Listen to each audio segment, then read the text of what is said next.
I am your science teacher from the Indian revolutionary school. तो बच्चों हमारे chapter चल रहा था the cell structure and function. इसके बारे में अभी हम लोगों ने बहुत ज़्यादा नहीं पढ़ा है। अभी हम लोगों ने बस ये देखा था कि सेल की डिस्कवरी किस तरीके से हुई, ठीक है, और सेल के बारे में हम लोगों ने क्या जाना और किस तरीके से जाना, ठीक। तो आज हम लोग स्टार्ट करने वाले चैप्टर को, ठीक है, 10 सेल के टॉपिक से कि सेल होता क्या है, ठीक। तो चलिए देखते हैं what do you mean by cell. तो अभी तक जितना भी हम लोगों ने पढ़ा है तो एक आइडिया हमको ये मिल गया है कि सेल जो होता है, ठीक है, किसी भी लिविंग ऑर्गेनिज्म का सबसे स्मॉलेस्ट यूनिट होता है, ठीक। यानी कोई भी लिविंग ऑर्गेनिज्म है उसकी बॉडी के अंदर जो सबसे स्मॉलेस्ट यूनिट है वो क्या है, आपकी सेल है, ठीक। और सेल को हम लोग क्या कहते हैं, structural and functional unit of life. Because कोई भी बॉडी, कोई भी लिविंग ऑर्गेनिज्म है, ठीक है, उसकी पूरी बॉडी का स्ट्रक्चर, ठीक है, उसकी पूरी बॉडी के अंदर जो फंक्शंस हो रहे हैं वो किसकी वजह से हो रहा है, इसी सेल की वजह से होते हैं, ठीक है। और सेल क्या होते हैं, ये स्मॉल बॉक्स लाइक कंपार्टमेंट्स होते हैं, छोटे छोटे बॉक्स लाइक कंपार्टमेंट्स होते हैं, ठीक है, जिससे आपके बॉडी के अंदर जितने भी ऑर्गन्स हैं वो सब कुछ क्या बने हैं, ठीक। और इसकी खोज किसने की थी, तो रॉबर्ट हुक ने की थी, ठीक है, in the year 1665 with the help of microscope. तो माइक्रोस्कोप की हेल्प से किया था और उन्होंने कॉर्क सेल्स को देखा था, ठीक है, जो कि एक्चुअली डेड सेल्स थी। और इसके बारे में और आगे हम लोग पढ़ेंगे आज, ठीक है। तो सेल के बारे में सबसे पहले हम लोग क्या करेंगे, डिफिनेशन लिखते हैं कि what is the definition of cell. तो इसको आप अपनी कॉपी में नोट करेंगे। All living organisms are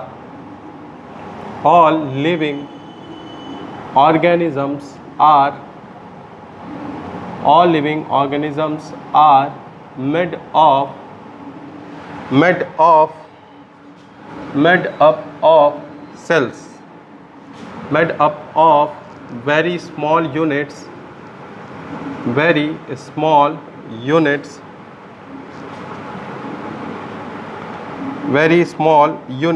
like building blocks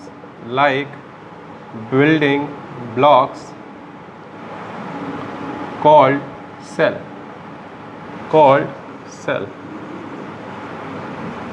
ठीक। तो ये जो आपके मैंने बताया जितने भी लिविंग ऑर्गेनिजम्स हैं वो किसके बने होते हैं, very small units like compartments की तरह बने होते हैं, ठीक है, छोटे छोटे ब्लॉक्स की तरह जो पूरे लिविंग ऑर्गेनिजम्स बने हुए हैं, ठीक है।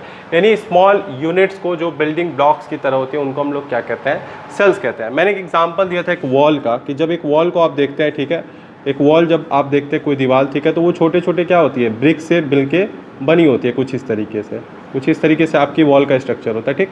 सेम कुछ इसी तरीके से हमारे बॉडी के अंदर भी ये छोटे छोटे स्मॉल यूनिट्स जो है, ठीक है, जो किसी बिल्डिंग ब्लॉक की तरह ही होते हैं, ठीक है, उनसे हमारी पूरी की पूरी बॉडी क्या है, बनी है। और इन्हीं को हम लोग जो स्मॉल यूनिट्स हैं, ठीक है, जो स्मॉल कंपार्टमेंट्स हैं, इन्हीं को हम लोग क्या कहते हैं, सेल्स कहते हैं, ठीक है। सेल्स के बारे में कुछ और चीज़ें जान लीजिए। The cell is the smallest unit of life.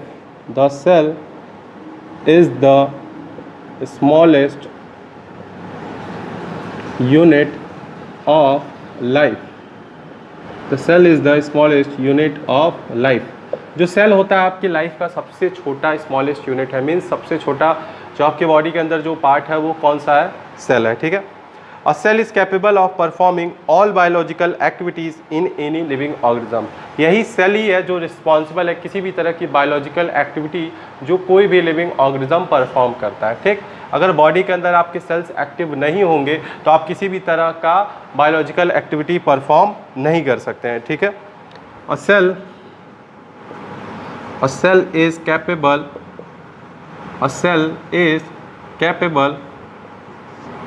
of performing all biological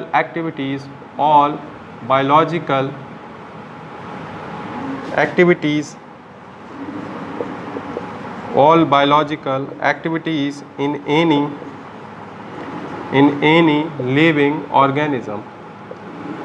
in any living organism।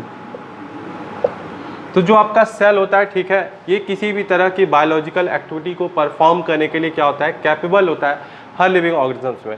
जितने भी लिविंग ऑर्गेनिजम्स हैं वो किसके बने हुए हैं, सेल्स के बने हुए हैं, ठीक है। और यही सेल्स जो होते हैं वो आपके बॉडी के अंदर जितने भी बायोलॉजिकल एक्टिविटीज़ होती है उसको परफॉर्म करते हैं। जो भी फंक्शंस आप लोग करते हैं, ठीक है, वो किसकी वजह से करते हैं, इन्हीं सेल्स की वजह से करते हैं, ठीक। तो हम लोग कह सकते हैं cell is capable of performing biological activities in any living organism. कोई भी लिविंग ऑर्गेनिज्म है वो सेल का बना होगा और सेल ही रिस्पॉन्सिबल होता है किसी भी तरह के फंक्शन को, किसी भी तरह के जो बायोलॉजिकल एक्टिविटीज़ होती हैं उसको परफॉर्म करने के लिए, ठीक। Thus a cell is the structural and functional unit of life। और यहीं से हम लोग समझ में आया कि the cell is the structural and functional unit of life. तो ये सबसे कॉमन डेफिनेशन है जो हम लोग हर जगह यूज़ करते हैं। The cell is the structural and functional unit of life. तो ये डेफिनेशन आया कहाँ से? तो अभी आपने देखा कि जो सेल है सबसे स्मॉलेस्ट यूनिट है लाइफ के, ठीक है। जो भी बॉडी के अंदर आपके परफॉर्मेंस होती है, जो भी बायोलॉजिकल एक्टिविटीज़ होती है, वो किसके वजह से होती है? इसी सेल के वजह से होती है। इसीलिए हम लोग कह सकते हैं the cell is the structural and functional unit of life. तो ये हम लोगों ने कौन सा टॉपिक पढ़ा है? सेल पढ़ा है, ठीक। सेल क्या होता है? All living organisms are made up of very small unit like building blocks, ठीक है। स्मॉल यूनिट्स भी लिख सकते हैं और यहाँ पे आप क्या लिख सकते हैं? कंपार्टमेंट्स, छोटे छोटे बॉक्सेस जो होते हैं, ठीक है, कंपार्टमेंट्स। तो यहाँ पे आप स्लैश करके लिख सकते हैं। तो जितने भी लिविंग ऑर्गेनिजम्स हैं वो छोटे स्मॉल यूनिट से बने हुए, छोटे स्मॉल कंपार्टमेंट से बने हैं, जैसे कि एक बिल्डिंग ब्लॉक्स की तरह, ठीक है। और इन्हीं को हम लोगों ने क्या नाम दिया? सेल्स का नाम दिया, ठीक।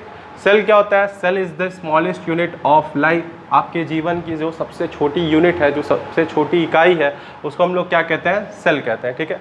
सेल कैपेबल होता है जितनी भी आपकी बायोलॉजिकल एक्टिविटीज़ है आपके बॉडी के अंदर, जो भी आप डे टू डे लाइफ में बहुत सारे प्रोसेस करते हैं, ठीक, वो सब कुछ कौन करता है? यही सेल्स करते हैं, ठीक है, किसी भी लिविंग ऑर्गेनिज्म में। इसीलिए कहा जाता है the cell is the structural and functional unit of life, ठीक। आगे इस चैप्टर में आप पढ़ेंगे कि किस तरीके से हमारी बॉडी जो है, ठीक है, इन सेल्स से मिलके बनती है। आपको बता दूं कि जो सेल्स होते हैं, ठीक है, जब यही बहुत सारे ग्रुप ऑफ सेल्स मिलते हैं तो क्या बनाते हैं? टिश्यूज़ बनाते हैं, ठीक।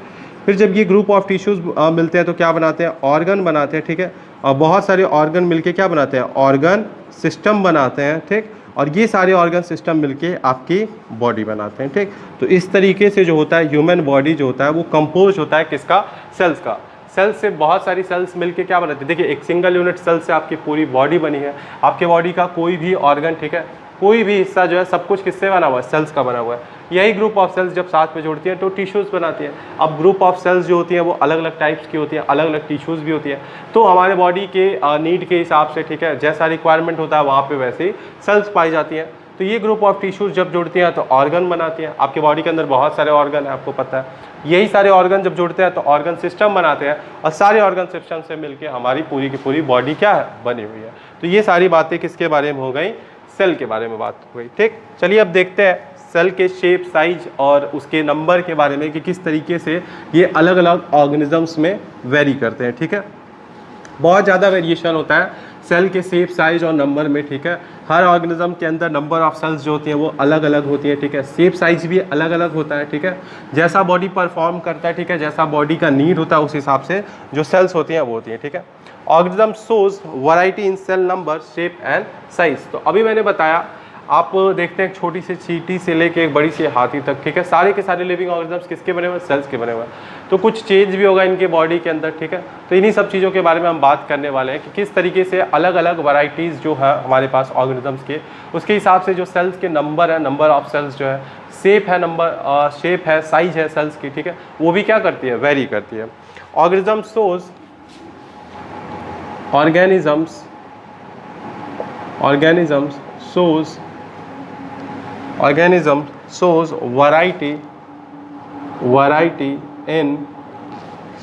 variety in cell number, shape and size। तो मैंने अभी आपको बताया कि जो सेल्स के नंबर होते हैं, ठीक है, जो उसका शेप होता है, जो उसका साइज होता है, उससे बहुत ज़्यादा वेरिएशन होता है। बिकॉज हमारे पास क्या है? बहुत सारे different type of living creatures है अर्थ पे, ठीक है। तो सारी बॉडी, सबके बॉडी के अंदर सेम टाइप ऑफ सेल्स नहीं हो सकती है, नंबर ऑफ सेम सेल्स नहीं हो सकते हैं, शेप सेम नहीं हो सकती है, ठीक है। तो बहुत सारे वेरिएशन है, ठीक है। Cell shows a wide variety in terms of shape, size, function and other feature. तो जो हमारा सेल है, ठीक है, वो एक बहुत ज़्यादा वेरिएशन शो करता है अलग अलग क्रिएचर्स में, अलग अलग ऑर्गेनिजम्स में। ऑन द बेसिस ऑफ किसके बेसिस पे, सेल के नंबर पे, शेप पे, साइज पे, ठीक है। तो इसके बेसिस पे देखा जाएगा तो सेल के जो नंबर्स होती हैं अलग अलग ऑर्गेनिजम्स पे डिफरेंट होती हैं, उसके शेप भी डिफरेंट होता है, साइजेस भी डिफरेंट होते हैं, ठीक। जैसे कि आपको पता है जो यूनिसेलुलर ऑर्गेनिजम्स होते हैं, ठीक है, उनकी बॉडी किसकी कंप्राइज होती है, सिंगल सेल की होती है। मल्टी सेलुलर एक से अधिक सेल्स के बने होते हैं, ठीक है। तो हमारे पास बहुत सारे ऐसे ऑर्गेनिजम्स हैं जिनको हम लोग यूनिसेलुलर ऑर्गेनिजम्स कहते हैं, मल्टी सेलुलर ऑर्गेनिजम्स कहते हैं, ठीक। इन unicellular organisms all functions of the body are carried out by a single cell। तो जो यूनिसेलुलर ऑर्गेनिजम्स होता है उसकी बॉडी के अंदर जितने भी फंक्शंस है वो एक सिंगल सेल कैरी कर सकता है, बट मल्टीसेलुलर ऑर्गेनिजम्स के केस में ऐसा नहीं है। एक सिंगल सेल सारे फंक्शंस को परफॉर्म नहीं कर सकता है। उनके बॉडी में आपको क्या मिलते हैं, बहुत सारे नंबर ऑफ सेल्स मिलते हैं। In multicellular organism the various function is body are divided among different group of cells. इसीलिए मल्टीसेलुलर ऑर्गेनिज्म से क्या होते हैं, बहुत सारे different type of group of cells होते हैं जो उनकी बॉडी के अंदर फंक्शंस को क्या करते हैं, परफॉर्म करते हैं, ठीक। तो चलिए देखते हैं, इसको आप नोट कर लीजिए। इन unicellular organisms, in unicellular organisms, in unicellular organisms all functions of the body, all functions of the body, all functions of the body, all functions of the body are carried out by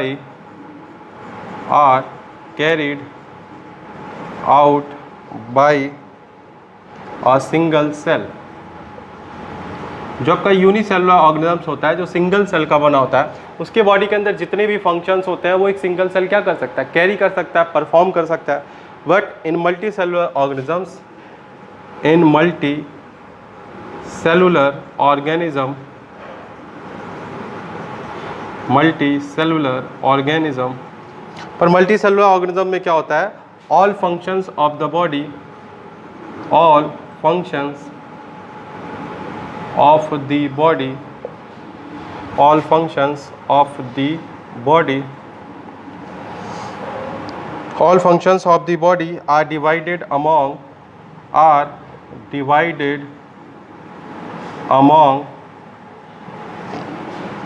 different group of cells, different group of cells।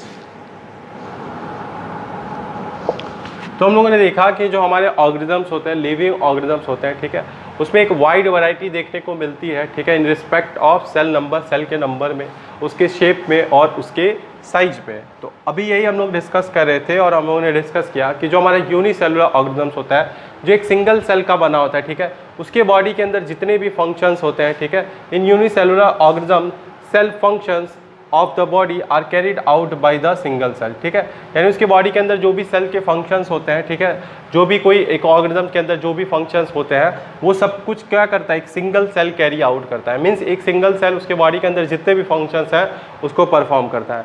But in multicellular organisms all functions of the body are divided among different group of cells. But जो multicellular organisms होता है उसके अंदर क्या होता है, उसके body के अंदर जितने भी फंक्शंस हैं वो डिवाइडेड होते हैं ग्रुप ऑफ सेल्स में, यानी अलग अलग ग्रुप ऑफ सेल्स जो होती है वो अलग अलग फंक्शंस को क्या करती हैं, परफॉर्म करती हैं, ठीक। तो ये हो गया वेरिएशन किसमें, हमारे सेल नंबर में, शेप में और साइज में। अब एक एक करके हम लोग सेल नंबर के बारे में पढ़ेंगे, ठीक है, उसके शेप के बारे में पढ़ेंगे और साइज के बारे में पढ़ेंगे कि किस तरीके से ऑर्गेनिजम्स में ये वैरायटी देखने को मिलती है। तो चलिए स्टार्ट करते हैं नंबर ऑफ सेल्स से, कि नंबर ऑफ सेल्स जो होते हैं वो किस तरीके से अलग अलग ऑर्गेनिजम्स में वेरी करते हैं, ठीक।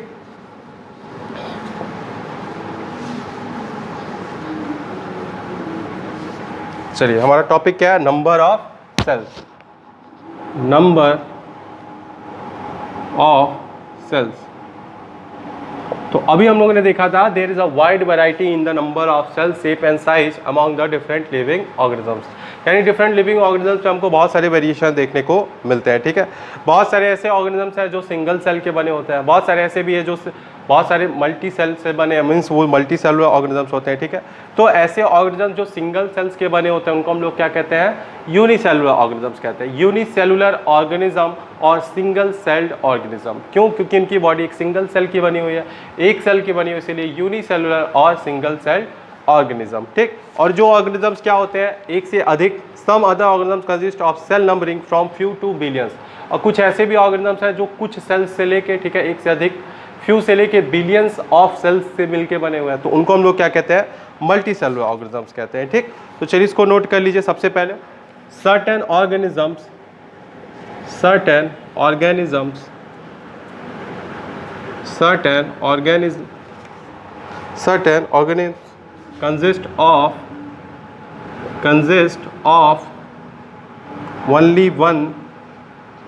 consist of only one single cell, the single celled organism,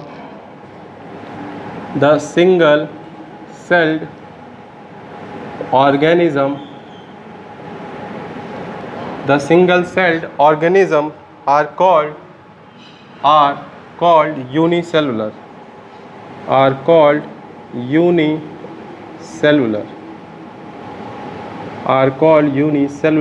organism। तो बहुत सारे ऐसे ऑर्गेनिज्म हैं जो किसके बने होते हैं, एक सिंगल सेल के बने होते हैं, ठीक है, और इन्हीं सिंगल सेल ऑर्गेनिजम्स को हम लोग क्या कहते हैं, यूनिसेलुलर ऑर्गेनिजम्स कहते हैं। ठीक, उसी तरीके से जो सेल्स क्या होती है, नंबर ऑफ सेल्स जिसमें एक से अधिक होती है और बिलियंस तक होती हैं, ठीक है, उनको हम लोग क्या कहते हैं, मल्टी सेलुलर ऑर्गेनिजम्स कहते हैं। ठीक, सम अदर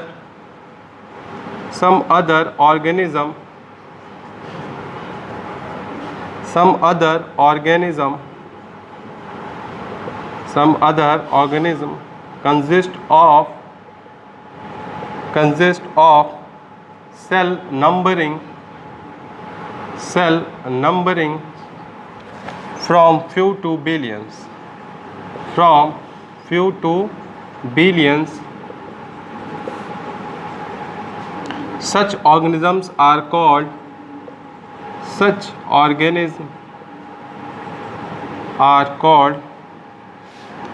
multicellular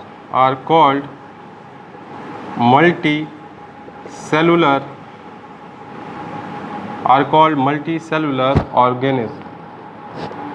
ठीक, तो ये किसकी डिफिनेशन हो गई, मल्टी सेलुलर ऑर्गेनिजम्स की। बहुत सारे ऐसे ऑर्गेनिजम्स हैं, ठीक है, जिनकी सेल की नंबरिंग जो होती है वो कुछ सेल से लेके बिलियंस ऑफ सेल्स तक होते हैं, ठीक है, यानी उनकी बॉडी कुछ सेल से लेके बिलियंस ऑफ सेल्स तक की बनी हो सकती है। ऐसे ऑर्गेनिजम्स को हम लोग क्या कहते हैं, मल्टी सेलुलर ऑर्गेनिजम्स कहते हैं। ठीक, the smaller number of cells in smaller organism does not in any way affect the functioning of such organisms. एक बात और जो बहुत इंपॉर्टेंट है, ऐसा नहीं है कि अगर नंबर ऑफ सेल किसी बॉडी में, ठीक है, किसी ऑर्गेनिज्म में एक है, ठीक है, सिंगल है, और किसी में क्या है, मेनी है, बहुत अधिक है, तो उससे उसके बॉडी के अंदर जो भी फंक्शंस परफॉर्म है उस पर कोई इफेक्ट पड़ेगा, ऐसा कुछ नहीं है। बिकॉज एक सिंगल सेल्ड का जो ऑर्गेनिजम्स है वो भी सारे लिविंग जो फंक्शंस होते हैं उसको परफॉर्म करता है, और जो मल्टी सेलुलर ऑर्गेनिजम्स है यानी जिनके बॉडी के अंदर बहुत सारे सेल्स हैं वो भी सारे फंक्शंस को क्या करते हैं, परफॉर्म करता है। ठीक, तो नंबर ऑफ सेल से बॉडी के फंक्शन पे कोई भी अफेक्ट पड़ने वाला नहीं है। ऐसा नहीं कि कोई भी ऑर्गेनिजम्स अगर सिंगल सेल का बना है तो वो सारे लिविंग क्रिएचर्स वाले फंक्शंस परफॉर्म नहीं कर सकता है, वो सब कुछ कर सकता है। ठीक, और उसी तरीके से जो बॉडी मल्टी सेलुलर है, ठीक है, वो तो कर ही सकती है। तो सेल के नंबर पे किसी भी लिविंग ऑर्गेनिज्म के फंक्शन पे कोई भी अफेक्ट नहीं पड़ता है। ठीक है, The smaller number of cells in smaller organisms does not in any way affect the function of such organisms। यानी किसी भी ऑर्गेनिजम्स के नंबर ऑफ सेल के ऊपर उसके फंक्शंस डिपेंड नहीं करते। ठीक है, एक सिंगल सेल भी सारे फंक्शंस को परफॉर्म कर सकता है और ग्रुप ऑफ सेल मिलके भी क्या कर सकते हैं, इन फंक्शंस को परफॉर्म कर सकते हैं। ठीक, आइए देखते हैं कि एग्जाम्पल से आपको ज़्यादा क्लियर हो जाएगा। तो चलिए देखते हैं कि एग्जाम्पल से मैं आपको समझाता हूँ। ठीक है, किस तरीके से एक सिंगल सेल ऑर्गेनिज्म जो होता है वो भी सारे फंक्शंस को परफॉर्म करता है, और जो हमारा मल्टी सेलुलर ऑर्गेनिज्म होता है वो भी सारे फंक्शंस को परफॉर्म करता है। ठीक, इसको आप नोट कर लीजिए।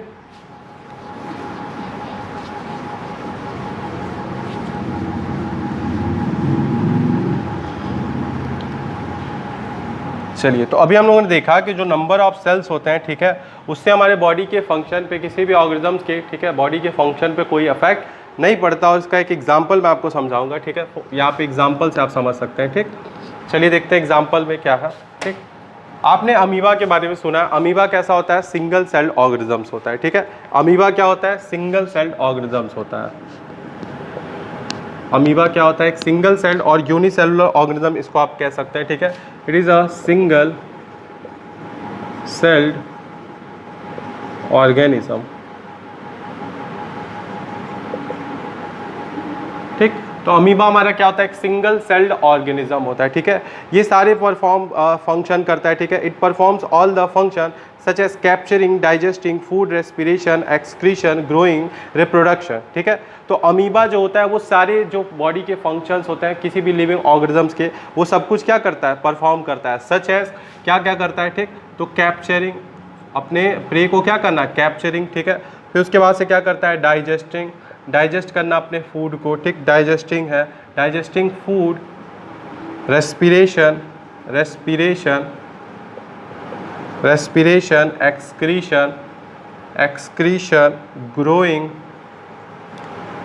ग्रोइंग, रिप्रोडक्शन, रिप्रोडक्शन, सब कुछ। तो यहाँ पे आप देख सकते हैं अमीबा एक सिंगल सेल ऑर्गेनिज्म होता है, एक सिंगल सेल का बना होता है, ठीक। वो अपना फूड क्या करता है, कैप्चर करता है, ठीक है। उसके बाद से डाइजेस्ट करता है, रेस्पिरेशन करता है, एक्सक्रीशन करता है, ग्रो करता है और क्या करता है, रिप्रोडक्शन करता है। ये सारे क्या है, एक लिविंग ऑर्गेनिजम्स क्रिएचर्स के फंक्शंस हैं जो बॉडी क्या करती है, परफॉर्म करती है। तो एक सिंगल सेल्ड का अमीबा जो होता है वो भी क्या करता है, सारे लिविंग क्रिएचर्स वाले बॉडी के फंक्शंस को परफॉर्म करता है, ठीक है। Done by multicellular organism specialised group cells, ठीक है। उसी तरीके से जो मल्टी सेलुलर ऑर्गेनिजम्स होते हैं, ठीक है, मल्टी सेलुलर ऑर्गेनिजम्स, ठीक, मल्टी सेलुलर ऑर्गेनिज्म जिनके पास क्या होते हैं, स्पेशलाइज्ड सेल होते हैं, group of cells for performing मतलब एनी फंक्शन, यानी इनके पास क्या होता है, ग्रुप ऑफ सेल होता है, स्पेशलाइज्ड ग्रुप ऑफ सेल होता है जो एक पर्टिकुलर फंक्शन को परफॉर्म करने के लिए क्या होता है, बना होता है। तो जिस तरीके से एक मल्टी सेलुलर ऑर्गेनिज्म सारे फंक्शंस को परफॉर्म करता है, सेम उसी तरीके से एक सिंगल सेल ऑर्गेनिज्म भी क्या करता है, परफॉर्म करता है, ठीक। तो जो मल्टी सेलुलर ऑर्गेनिजम्स होता है जिनके पास क्या होता है, स्पेशलाइज्ड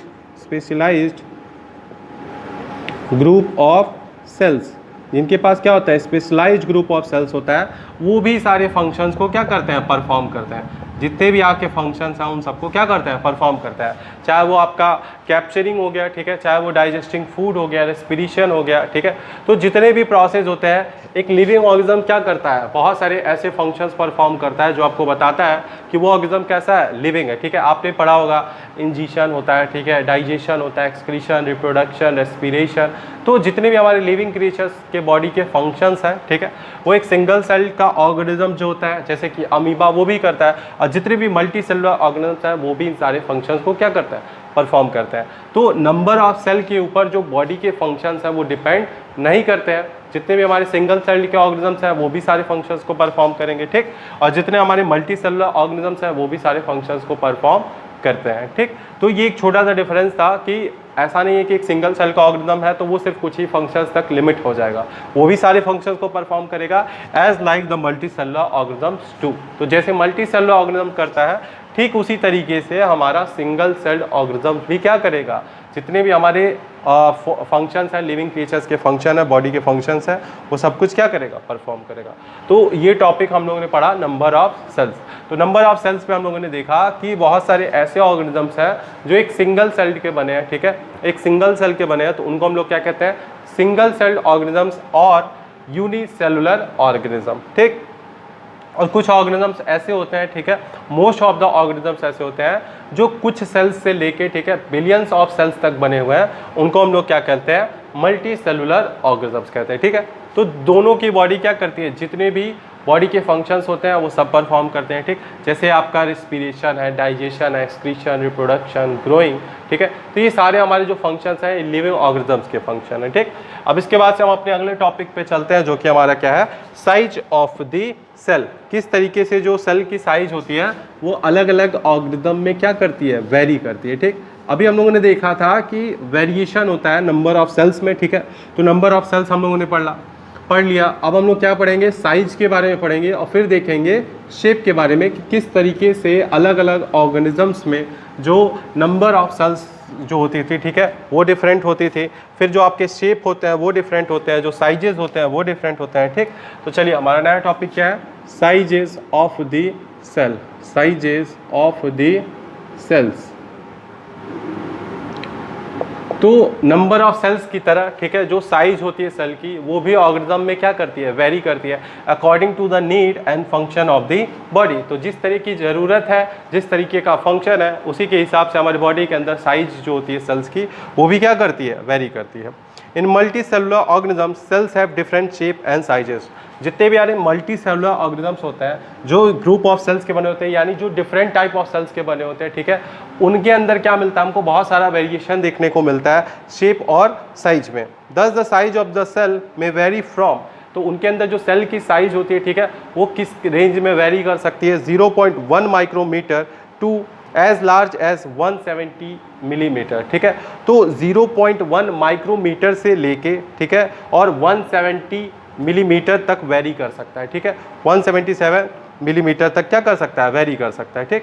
तो बहुत सारे साइजेस हैं, ठीक है, हमारे लिविंग ऑर्गेनिजम्स के अंदर, ठीक। उसी तरीके से जो यूनिसेलुलर ऑर्गेनिजम्स होता है, जो सिंगल सेल का होता है, उसकी साइज क्या होती है, एक ही सेल है तो उसकी एक ही साइज होती होगी, ठीक। बट जो हमारे मल्टी सेलुलर ऑर्गेनिजम्स होते हैं, तो उनके बॉडी के अंदर क्या होते हैं, बहुत सारे सेल्स होते हैं, ठीक। तो उसमें हमको क्या मिलता है, वेरिएशन देखने को मिलता है शेप और साइज में। तो इसको आप नोट कर लीजिए। In multicellular organisms, in multicellular organism, cells have different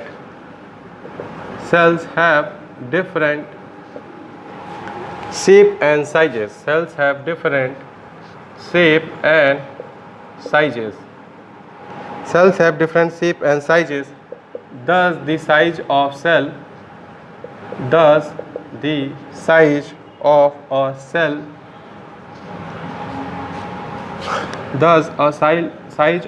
may vary. Thus a size of cell may vary from 0.1 micrometer, 0.1 micrometer, ठीक है। इसको आप कैसे नोट कर सकते हैं, इसको आप डिनोट कर सकते हैं 0.1 इंटू 10⁻⁶ मीटर। ये क्या होता है, 0.1 माइक्रोमीटर के बराबर होता है, ठीक। टू एज लार्ज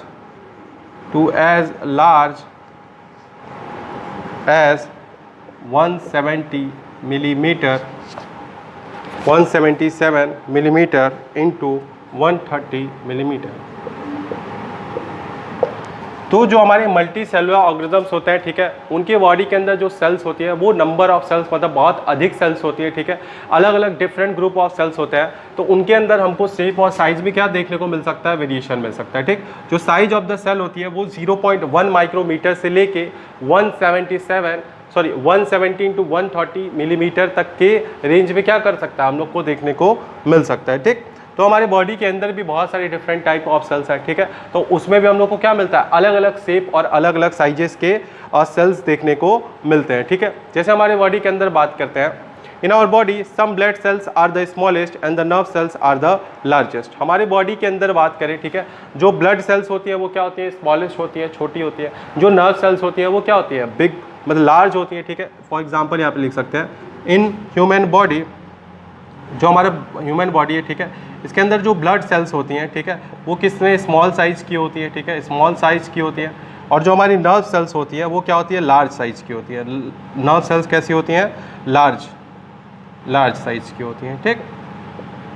तो दोनों का फंक्शन अलग अलग है, इसीलिए उनके साइज में भी क्या है, डिफरेंस देखने को मिलता है, ठीक है। A single red blood cell is about 7 micrometre in size, ठीक है। जो हमारा सिंगल ब्लड सेल होता है वो कितना होता है, 7 माइक्रोमीटर होता है, ठीक है, माइक्रोमीटर 7 माइक्रोमीटर का होता है, ठीक है। बाकी cells in kidney, liver, intestine are about 20 to 30 microns in diameter, ठीक है। और इसके अलावा जो हमारी किडनी की, लीवर की, इंटेस्टाइन की जो सेल्स होती है वो अबाउट 20 से 30 माइक्रोब्स की होती है, ठीक है, in diameter. The nerve cells are longer than a metre in length. और ये क्या होता है, लॉन्गर देन अ मीटर, यानी 1 मीटर से भी लंबी हो सकती है, कौन, हमारी नर्व सेल्स। तो हमारी बॉडी के अंदर ही देखिए आप, जो ब्लड सेल्स है, ठीक है, वो 7 माइक्रोमीटर के हैं, ठीक है, और जो नर्व सेल्स है वो 1 मीटर से भी लंबी क्या हो सकती है, ठीक। उसी तरीके से हमारे बॉडी के अंदर, ठीक है, जो किडनी होती है, ठीक, किडनी की जो सेल्स होती हैं, जो लीवर की सेल्स होती हैं, ठीक, जो इंटेस्टाइन की सेल्स होती हैं, इंटेस्टाइन, ठीक। ये अबाउट क्या होती है 20 to 30 microbes, 20 to 30 microns in size.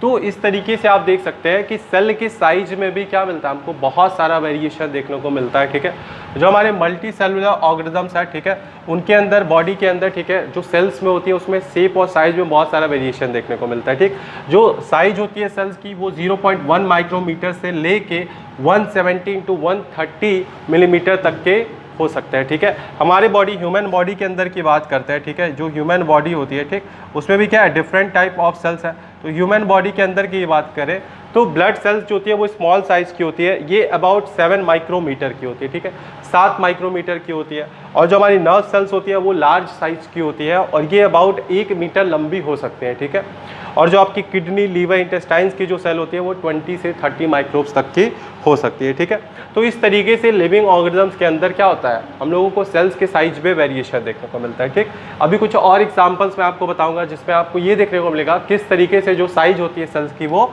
Very करती है। तो चलिए देखते हैं कुछ एग्जाम्पल। ठीक है, कुछ एग्जाम्पल से आपको ज़्यादा क्लियर हो जाएगा कि जो सेल्स की साइज होती है वो किस तरीके से लिविंग ऑर्गेनिजम्स में वेरी करती है। तो आइए देखते हैं।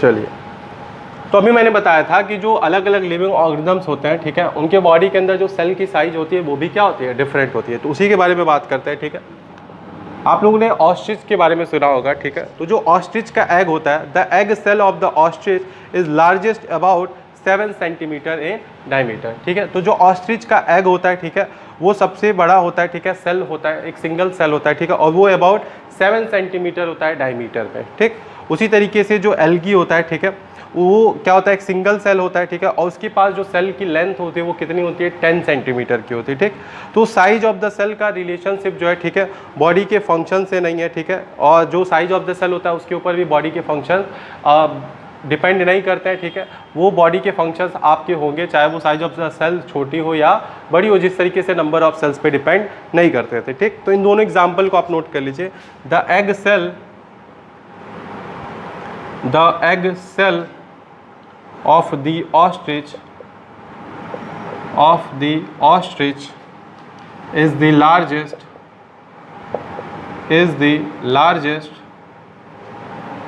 about 7 centimeter in diameter, 7 centimetre in diameter.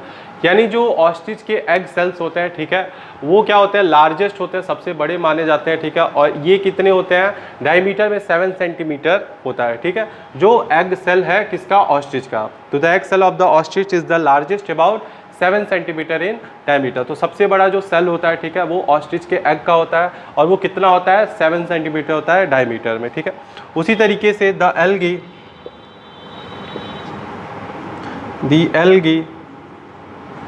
इसका मैं नाम लिख देता हूँ, एसिटाबुलेरिया, ACETABULARIA, एसिटाबुलेरिया। ठीक है, consist of single cell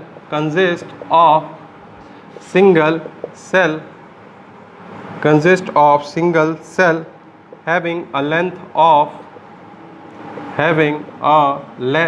of 7 centimetre, having a length of 10 centimetre. ठीक, तो टोटल जो इसकी लेंथ होती है वो कितनी होती है, 10 सेंटीमीटर की होती है। जो ऑस्ट्रिच का एग सेल होता है, ठीक है, वो सबसे बड़ा होता है, 7 सेंटीमीटर होता है डायमीटर का। उसी तरीके से एक एल्गा है। ठीक है, एल्गा जो होता है वो आपका सिंगुलर है, एल्गी का। ठीक है, और एल्गी जो होता है वो प्लूरल होता है। ठीक, तो जो एल्गा एसिटाबुलेरिया, ठीक है, वो एक सिंगल सेल का बना होता है। ठीक है, और टोटल जो लेंथ होती है उसके सेल की वो कितनी होती है, 10 सेंटीमीटर होती है। टोटल लेंथ की मैं बात कर रहा हूँ। ठीक, इसके बाद से हम लोग बात करेंगे कि जिस तरीके से नंबर ऑफ सेल पे किसी भी बॉडी के जो फंक्शंस है लिविंग ऑर्गेनिजम्स के वो नहीं डिपेंड करते हैं, सेम उसी तरीके से साइज ऑफ द सेल पे कोई डिपेंडेंस नहीं होता है बॉडी के परफॉर्मेंस का, बॉडी के फंक्शन का। ठीक है, there is no relationship with the cell size. ठीक है, तो कोई रिलेशनशिप नहीं होता है बॉडी के जो फंक्शंस होते हैं। ठीक है, बॉडी के जो अभी आप एक्टिविटीज़ करते हैं, बायोलॉजिकल एक्टिविटीज़ करते हैं। ठीक, तो सेल के साइज पे उसका कोई भी प्रभाव नहीं पड़ता है, सेल के साइज के ऊपर वो डिपेंड नहीं करता है। ठीक है, For example, nerve cell in rat and elephant are long and branched and perform same function. ठीक है, तो जो नर्व सेल्स होती है, ठीक है, जो नर्व सेल्स होती है आपकी, ठीक है, वो रैट में, ठीक है, और एलिफेंट में, रैट और एलिफेंट, ठीक, दोनों में क्या होती है, स्ट्रेस्ड होती है और क्या होती है, लॉन्ग होती है। स्ट्रेस्ड और क्या होती है, स्ट्रेस्ड एंड लॉन्ग, दोनों में स्ट्रेस्ड होती है और लॉन्ग होती है, ठीक है, और दोनों में क्या करती है, सेम फंक्शन करती है, दोनों में क्या करती है, सेम फंक्शन करती है। ठीक, तो यहाँ पे मैंने कंपैरिजन किया रैट और एलिफेंट से, ठीक है, क्यों, क्योंकि रैट क्या एक छोटा लिविंग ऑर्गेनिज्म है और एलिफेंट एक बड़ा लिविंग ऑर्गेनिज्म। ठीक, तो इसके बॉडी के अंदर जो नर्व सेल्स होगी, ठीक है, वो रैट की बॉडी में भी क्या होता है, स्ट्रेस्ड और लॉन्ग होती है, एलिफेंट के बॉडी में भी स्ट्रेस्ड और लॉन्ग होती है। ठीक है, और दोनों ऑर्गेनिजम्स में क्या करते हैं, सेम फंक्शन करते हैं। तो इसका मतलब हमारे जो ऑर्गेनिजम्स है, ठीक है, उसके बॉडी के फंक्शंस जो है वो साइज पे डिपेंड नहीं करते हैं। ठीक है, यानी उसके साइज पे या नंबर से उसका कोई लेना देना नहीं है। जो भी उस सेल का जो भी फंक्शन होगा वो परफॉर्म करेगा irrespective of their number and size, यानी साइज और नंबर के ऊपर उसका कोई भी डिपेंडेंस नहीं है। तो हम लोगों ने देखा कि जो हमारे सेल्स थे, ठीक है, जो उसकी साइज थी वो हमारे मल्टी सेलुलर ऑर्गेनिजम्स में क्या करती है, वेरी करती है। ठीक है, जो डिफरेंट मल्टी सेलुलर ऑर्गेनिजम्स हैं उनके बॉडी के अंदर ही हमको क्या मिलता है, एक वेरिएशन देखने को मिलता है सेल के साइज में। ठीक, तो इसके बारे में मैंने अभी आपको थोड़ा सा बताया था। फिर आगे एग्जाम्पल में मैंने बताया कि जो एग सेल होता है ऑस्ट्रिच का वो 7 सेंटीमीटर होता है डायमीटर में, और एक एल्गा है एसिटाबुलेरिया जो कि एक सिंगल सेल का बना है और वो टोटल लेंथ में कितना होता है, 10 सेंटीमीटर होता है। ठीक, फिर उसके बाद से हम लोगों ने देखा कि जो साइज ऑफ सेल होती है उसके ऊपर हमारे बॉडी के फंक्शन डिपेंड नहीं करते हैं। ठीक है, वो अपने फंक्शन को परफॉर्म करते हैं, चाहे वो किसी छोटे ऑर्गेनिज्म हो चाहे वो किसी बड़े ऑर्गेनिज्म हो। ठीक, इसके बाद से हम लोग बात करेंगे शेप ऑफ द सेल की। ठीक है, किस तरीके से जो शेप होता है सेल का वो डिफरेंट होता है अलग अलग ऑर्गेनिजम्स में। ठीक है, यानी जो हमारे मल्टी सेलुलर ऑर्गेनिजम्स होते हैं, ठीक है, उनके बॉडी के रिक्वायरमेंट के हिसाब से जो शेप होता है वो भी हम लोग को क्या मिलता है, डिफरेंट देखने को मिलता है। आप अपने बुक में देखेंगे तो आपको दिखाई देगा बहुत सारे शेप दिखाई देंगे सेल्स के। ठीक है, विद फिगर आपके बुक पे दिया हुआ। ठीक है, तो मैं इसको एक्सप्लेन कर देता हूँ, बाकी आप फिगर आप अपने बुक से देखेंगे। ठीक, तो हमारा अगला टॉपिक क्या है, shape of the cell, shape of the cells, shape of the cells, यानी किस तरीके से जो सेल का शेप होता है, ठीक है, वो वेरी करता है हमारे मल्टी सेलुलर ऑर्गेनिजम्स में। Different cells have different shapes and sizes, तो जितने भी आपके सेल्स होते हैं बॉडी के अंदर, ठीक है, सबके डिफरेंट शेप एंड साइजेस होते हैं। ठीक, तो यहाँ पे नोट कर लीजिए, different cells have different shape and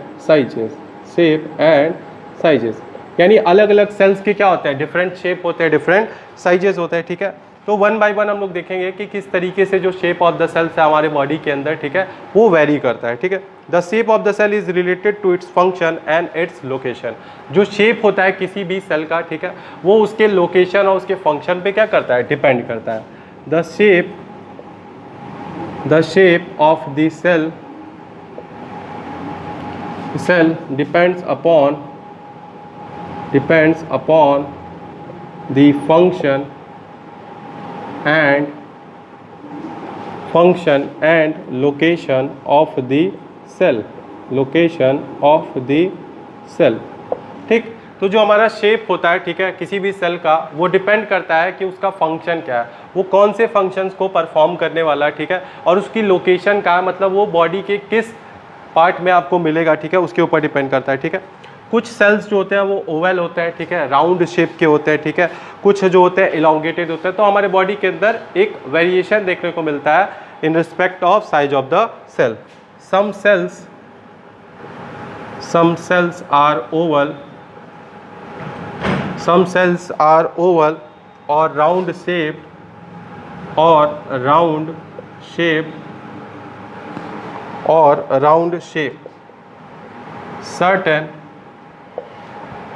certain others are elongated,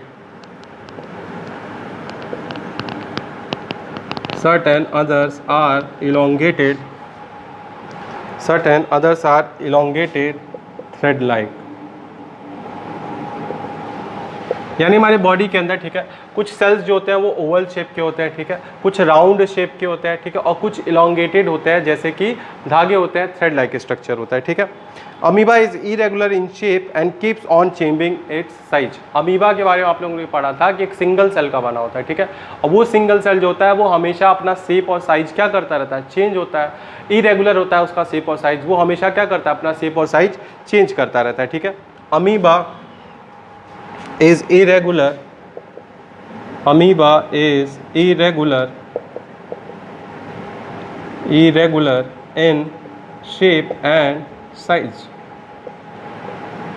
जो अमीबा जो होता है आपका एक सिंगल सेल का बना होता है, ठीक है, और ये हमेशा अपना शेप और साइज क्या करता रहता है, चेंज करता रहता है। Amoeba is irregular in shape and size and keeps on changing its shape and keeps on changing its shape and keeps on changing its shape। ये हमेशा क्या करता है, अपना शेप साइज क्या करता रहता है, हमेशा चेंज करता रहता है, ठीक है। जो नर्व सेल्स होती है आपके बॉडी के अंदर, ठीक है, वो क्या होती है, एकदम लॉन्ग होती है, ब्रांच होती है, and it has thread like projection, it has a thread like projection. The nerve cells is the nerve cell is long, the nerve cell is long branched and has thread like projection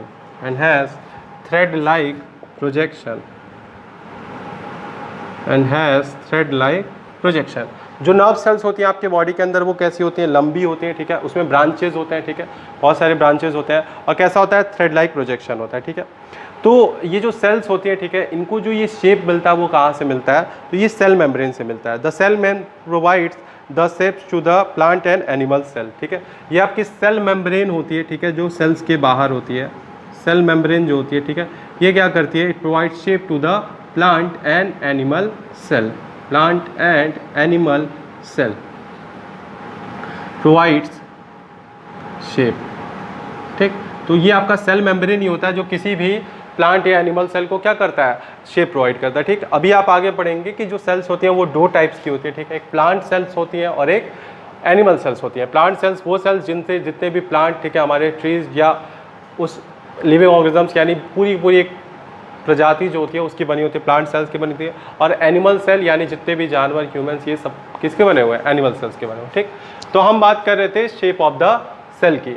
तो आपको पता है कि जो अलग अलग different जो multicellular organisms है, ठीक है, उनके बॉडी के अंदर हमको क्या मिलता है, एक वाइड वैरायटी ऑफ सेल्स देखने को मिलते हैं, नंबर ऑफ सेल्स होते हैं, ठीक है, अलग अलग साइजेस के सेल होते हैं, ठीक है, शेप्स के सेल होते हैं। तो उसी के बारे में हम लोग बात करेंगे, शेप ऑफ द सेल्स की। तो different cells have different shape and size. तो एक मल्टी सेलुलर ऑर्गेनिजम्स के अंदर आपने पढ़ा है कि जो सेल्स होते हैं वो डिफरेंट टाइप्स की होती हैं, ठीक है। तो डिफरेंट टाइप्स ऑफ सेल्स होंगे तो यानी उनके शेप और साइजेस भी क्या होंगे, डिफरेंट होंगे, ठीक। The shape of the cell depends upon the function and location of the cell. First point देखिए, तो जो सेल जो होता है, ठीक है, उसका शेप जो होता है वो डिपेंड करता है कि उसका फंक्शन क्या है, उसको कौन सा फंक्शन परफॉर्म करना है, ठीक है, और उसका लोकेशन क्या है बॉडी के अंदर, यानी आपके बॉडी के अंदर वो किस जगह पाई जा रही है उसके हिसाब से उसका शेप होगा। कुछ सेल्स जो होते हैं वो ओवल शेप की होते हैं, कुछ राउंड शेप की होती है, कुछ फ्लैटेंड भी होती है, कुछ इलोंगेटेड भी होते हैं, थ्रेड लाइक, ठीक। तो आप अपनी बुक पे देखेंगे तो आपको अलग अलग फिगर दिखाई देगा, ठीक। उसके बाद से हम लोगों ने देखा कि जो अमीबा जो होता है, ठीक है, एक सिंगल सेलुलर ऑर्गेनिज्म है, ठीक है, मीन्स एक सिंगल सेल का बना होता है, उसको यूनिसेलुलर ऑर्गेनिज्म भी कहते हैं, सिंगल सेल भी, ठीक है, वो एक ही सेल का बना होता है, पर उसका शेप और साइज जो होता है वो इरेगुलर होता है। क्यों? क्योंकि वो कॉन्स्टेंटली अपना शेप साइज क्या करता रहता है, चेंज करता रहता है, ठीक। फिर हमने देखा जो नर्व सेल्स होती हैं हमारे बॉडी के अंदर, ठीक है, वो कैसी होती है, लॉन्ग होती है, ब्रांच जो होती है, ठीक है, और कैसा होता है, थ्रेड लाइक प्रोजेक्शन होता है, मीन्स उसके अंदर क्या होती है, बहुत सारे ऐसे थ्रेड्स निकले होते हैं, ठीक। थ्रेड लाइक प्रोजेक्शन होता है, एक्चुअली में थ्रेड नहीं निकला होता है, ठीक। और जो भी हमारे बॉडी की शेप जो होती है, सेल्स की शेप जो होती है, ठीक है, वो किसके ऊपर डिपेंड करती है, सेल मेम्ब्रेन। यही सेल मेम्ब्रेन होता है जो सेल्स को क्या प्रोवाइड करता है, शेप प्रोवाइड करता है, ठीक। तो आज की क्लास में बच्चों हम लोगों ने बहुत सारी चीज़ें पढ़ी, ठीक है, सेल क्या होता है, ठीक है, फिर उसके बाद से नंबर ऑफ सेल हम लोगों ने देखा, फिर क्या देखा, साइज ऑफ द सेल देखा, और क्या देखा, शेप ऑफ द सेल देखा, ठीक। तो यही आज आपका होमवर्क भी है, इसको आप कॉपी में नोट करेंगे, जो भी नोट्स मैंने अभी आपको प्रोवाइड किया है, ठीक। उसके बाद से आप अपनी कॉपी में इसको अच्छे से लिखिए, ठीक है, उसको कंप्लीट करके मेरे पास सेंड करिए। अब इस चैप्टर में आपको प्लांट सेल और एनिमल सेल क्या होता है, ठीक है, इनके बारे में बताना है, दोनों के बीच में डिफरेंस क्या होता है, ठीक है, और बहुत सारे ऑर्गेनल्स होते हैं जो सेल्स के, उसके बारे में भी आपको बताना है, ठीक। सो आज के लिए बस इतना ही। Thank you class, have a good day.